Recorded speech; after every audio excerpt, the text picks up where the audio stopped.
एक बार साधु सुंदर सिंह, जिसे ब्लीडिंग फीट प्रॉफिट बोलते हैं, आजकल के फेक लोगों की तरह नहीं, ब्लीडिंग जो नंगे पांव चला करता और उसके पांव से खून निकलता जब वो चलता था, सामर्थ से धनी, अभिषेक से धनी, वो एक औरत के घर में गया।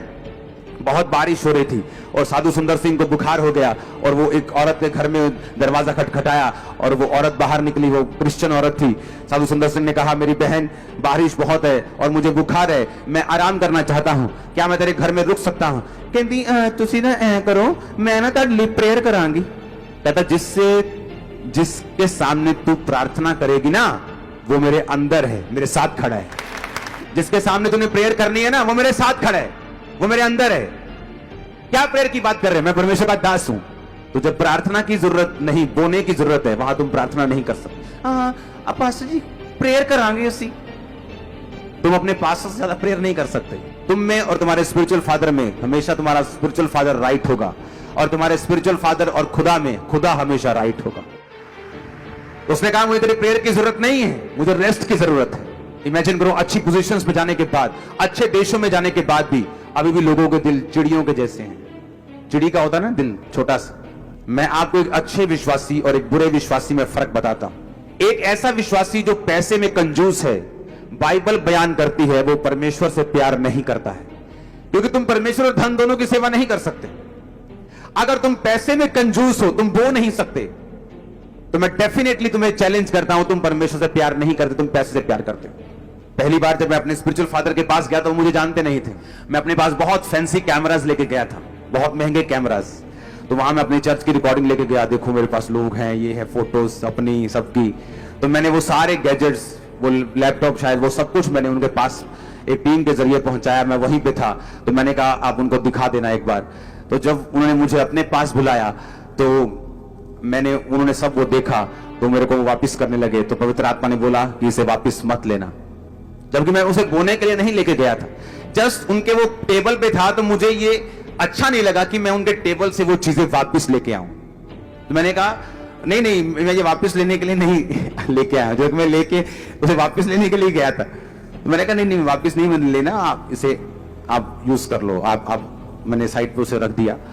मेरी लाइफ में, मेरी कंप्लीट क्रिश्चियन लाइफ में ऐसा कभी नहीं हुआ कि मैं अपने स्पिरिचुअल फादर के पास गया हूं और खाली हाथ गया हूं, इसलिए मैं भरा हुआ हूं। एक बार मैं बहुत बड़ा बीज, लाखों रुपए का बीज लेके गया, और उन्होंने जब उसे देखा, वो ज्यादा, कोई भी अनॉइंटेड मैन पैसों से प्यार नहीं करता। आप बड़ा बीज दे दे तो वो भी सेवकाई के लिए, आप छोटा दे दे वो भी सेवकाई के लिए, वो कौन सा उनके पर्सनल लाइफ में यूज होना है। लेकिन उनको ये मालूम होता है कि हाँ, ये व्यक्ति मेरी सेवकाई में बोता है, इसका मतलब ये मेरे साथ प्यार करता है, मेरे साथ डेडिकेट है। अगर आप अपने स्पिरिचुअल फादर के रास्तों को ओपन नहीं कर सकते, आपके रास्ते कभी ओपन नहीं होते। मैंने बहुत से स्पिरिचुअल सन्स देखे जो अपने फादर को यूज करते हैं सिर्फ रूहों को लेने के लिए, लेकिन एक्चुअल में आपको सपोर्ट करने के लिए परमेश्वर ने भेजा होता है, ताकि आपको भी ऐसे लोग आपकी लाइफ में मिले। मैं अपने सपने में भी इमेजिन नहीं कर सकता कि मैं अपने स्पिरिचुअल फादर के पास जाऊं और ही हु करके वापस आ जाऊं बिना बोए।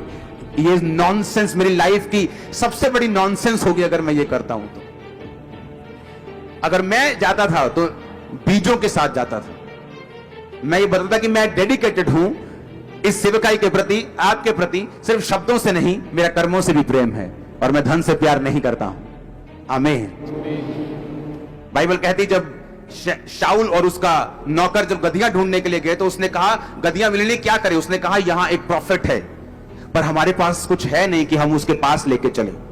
अगर आप शमूएल प्रॉफिट का इतिहास देखेंगे तो बाइबल कहती पूरी ऐसा प्रॉफिट जिसके मुंह से, आजकल के लोगों की तरह नहीं, हाँ, फेसबुक प्रॉफिट नहीं, एक रियल खुदा का दास जिसके मुंह से निकली बात पूरी होती थी।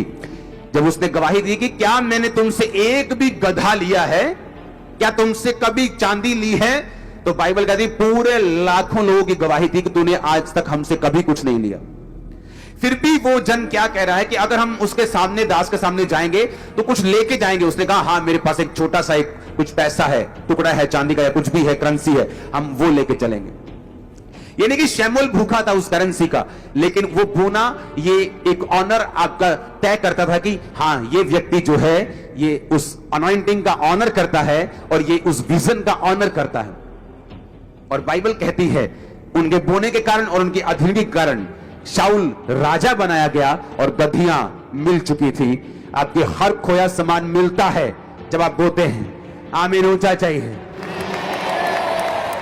इसीलिए अगर आप पूरी दुनिया में निगाह मारेंगे, हर एक क्रिश्चियन, अगर आप अमेरिका में जाएंगे आप देखेंगे क्रिश्चियंस वहां ब्लेस के बाद ब्लेस होते जा रहे हैं। लेकिन आप दूसरी कंट्रीज भी हैं, अगर आप वहां पे जाएंगे आप देखेंगे क्रिश्चियन लोग ब्लेस नहीं, क्रिश्चियन होने के बावजूद ब्लेस नहीं। लेकिन उनका फर्क यही है कि वो बोने में बिल्कुल जीरो हैं और जो कुछ लोग देशों के लोग हैं वो बोने में बहुत ज्यादा आगे हैं। और जैसे वो बोने में आगे हैं, परमेश्वर रास्ते खोलने में भी उनके आगे है, और जैसे वो बोने में पीछे हैं, उनके रास्ते भी परमेश्वर ने बंद किए हुए हैं।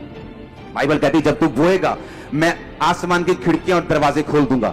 इसका इब्रानी में मतलब है डैम गेट, स्लूस गेट, कि डैम के पीछे पानी पानी है, आगे का हिस्सा सूखा हुआ है, क्योंकि परमेश्वर ने कहा मैंने तेरे डैम के गेटों को बंद किया हुआ है कि पीछे मेरे पास बरकतें भरी पड़ी हैं, लेकिन तू आगे सूखा हुआ है क्योंकि मैंने अभी तक डैम के गेट को नहीं खोला, क्योंकि अब तक तूने अपने टाइट को बोया नहीं। इतना पक्का है परमेश्वर का वचन, इतना एक्यूरेट है खुदावन का वचन कि वो कहता तुम एक देह होने के लिए बुलाए गए हो। हर एक अंग का अपना अपना काम है, अमीर का अपना है, आईटी वाले का अपना है, गरीब का अपना है, प्रार्थना उपवास करने वाले का अपना है। आमीन। अगर साधु सुंदर सिंह ऐसी औरत को जिसको वो सड़क के किनारे बैठी होती है उसका अपना घर ना होता और उसको बोलते कि बहन, तो वो उसको ये नहीं कहते मैं तेरे घर में आना चाहता, वो बोलते बहन मेरे लिए प्रार्थना कर, क्योंकि तेरे पास तो खुद घर नहीं, तू मुझे कहां लेके जा सकती है।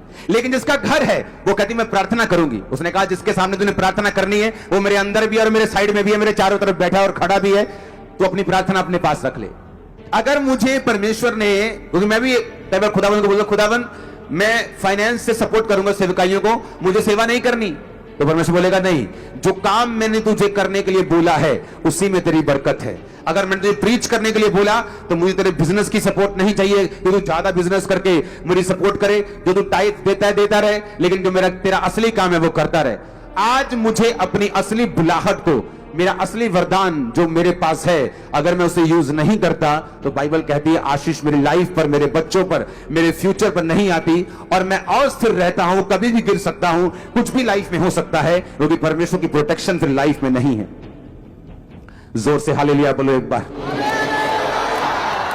आप मेरी बात को समझ रहे कि नहीं? और इसी कारण जब आप पूरी दुनिया में देखेंगे हर बंदा ग्रो करना चाहता है। अगर वो पास्टर वो बोलते हैं लाखों लोग हो, हजारों हो, मेरे पास भी डेडिकेटेड टीम्स हो, लेकिन जब वो अपनी चर्च में जाते हैं ऐसा कुछ उनको मिलता नहीं। हर एक छोटी चीज में वो संघर्ष करते हैं, हर एक ग्रोथ में वो संघर्ष, क्योंकि उनको ये नहीं मालूम कि तुमने ग्रोथ होने में सहायता नहीं की, तुमने ना बोया, तुमने ना अपने अंग के मुताबिक काम किया, तो इसीलिए तुम वो नहीं देख सकते जो तुम्हारा स्पिरिचुअल फादर देख रहा है। जब मैं वहां से वापस आया 2011 में, तो मैंने आते ही अनाउंस किया, क्योंकि मैं जानता था कि मैं एक एक अपनी जेब को खाली करके, अपने मन को खाली करके अपना आप भी बोकर आया हूं, और मैंने आते अनाउंस किया था ये चर्च देखना दुगनी होगी तिगनी होगी। आप जाके देखो, जब मैं वापस आया वो चर्च दुगनी थी तिगनी थी। जस्ट 6 महीने के अंदर अंदर पूरी मिनिस्ट्री चेंज हो गई थी, क्योंकि मुझे मालूम था जो मैं बोऊंगा वो मैं काटूंगा। जिसने बहुत बटोरा उसका कुछ ज्यादा ना निकला, जिसने कम बटोरा उसका कुछ अधिक ना निकला। जिसने ज्यादा बिखेरा, जिसने ज्यादा दान किए, उसका धर्म बना रहेगा, वो ज्यादा काटेगा। खुदावन आपको बरकत दे, वो आपके फलों को बढ़ाए, वो आपको सेम ना रहने दे। आपकी लाइफ में जो कुछ भी वरदान है उसे आप परमेश्वर के लिए यूज करके उसकी आशीषों के वारिस बन सके। आमीन। ऊंचा ये बरकत तुम्हारी है।